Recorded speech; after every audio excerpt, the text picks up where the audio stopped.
അതായത് ഒരു സമൂഹത്തെ മുഴുവനും തെറ്റായ രീതിയിൽ നയിക്കുക. ഇപ്പം ഞാൻ നേരത്തെ പറഞ്ഞത് രാഹുൽ മാങ്കൂട്ടത്തിൽ ക്രിമിനലാണ്, ബോൺ ക്രിമിനലാണ് അവൻ.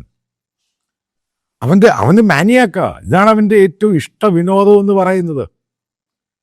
അപ്പോൾ അവനെ സപ്പോർട്ട് ചെയ്യുമ്പോൾ ഞാനൊരു ഫേസ്ബുക്ക് പോസ്റ്റ് ഇട്ടപ്പോൾ അതിൻ്റെ താഴെ എന്നെ ചില ആൾക്കാർ പഠിപ്പിക്കാനൊക്കെ ആയിട്ട് ഞാൻ മനസ്സിലാക്കുക, ഞാൻ ഇതുമായി ബന്ധപ്പെട്ട 3 or 4 പെൺകുട്ടികളുമായിട്ട് സംസാരിച്ചു, അവരുടെ പേരൻസുമായിട്ട് സംസാരിച്ചു.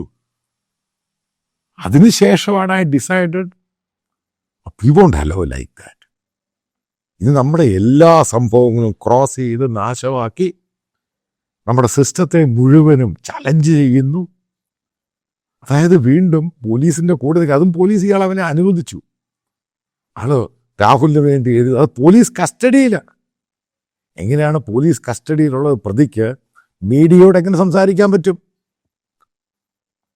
അത് ഇവിടെയാണ് പോലീസ് ആക്ഷൻ എടുക്കേണ്ടത്. സ്ട്രിക്റ്റായിട്ട് എടുക്കണം. അവനെ സംസാരിക്കാൻ പറ്റരുത്. അതിൻ്റെ അകത്ത് കുറച്ച് മാൻ ഹാൻഡിലിംഗ് വന്നാലും കുഴപ്പമൊന്നുമില്ല. കാരണം പോലീസ് ജുഡീഷ്യൽ കസ്റ്റഡിയിലുള്ള വായി തോന്നി സംസാരിക്കുക. പിന്നെ എങ്ങനെ അറസ്റ്റ് എന്ന് പറയുന്നത്?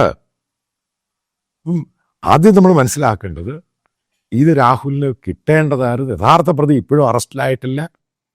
അവനെ സപ്പോർട്ട് ചെയ്ത് അവനെ ഹീറോ ആക്കാൻ ശ്രമിച്ച് പരാതിക്കാരിയായ പെൺകുട്ടിയെ ഏറ്റവും മോശമായ രീതിയിൽ അതിനെ സപ്പോർട്ട് ചെയ്യുന്ന സന്ദീപ് വാര്യത്തിന് പരട്ട BJP വന്നു. അവനെടുത്ത് കോൺഗ്രസ് ഊരക്കാണ്. കോൺഗ്രസിന് ഇങ്ങനെ സംഭവത്തിൽ പോകാൻ പറ്റത്തില്ല. അതാണ് അതിൻ്റെ കാര്യം. അങ്ങനൊന്നും കോൺഗ്രസ് പാർട്ടി അങ്ങനെയൊക്കെ ആ രീതി നോക്കിക്കാണാൻ പറ്റത്തില്ല.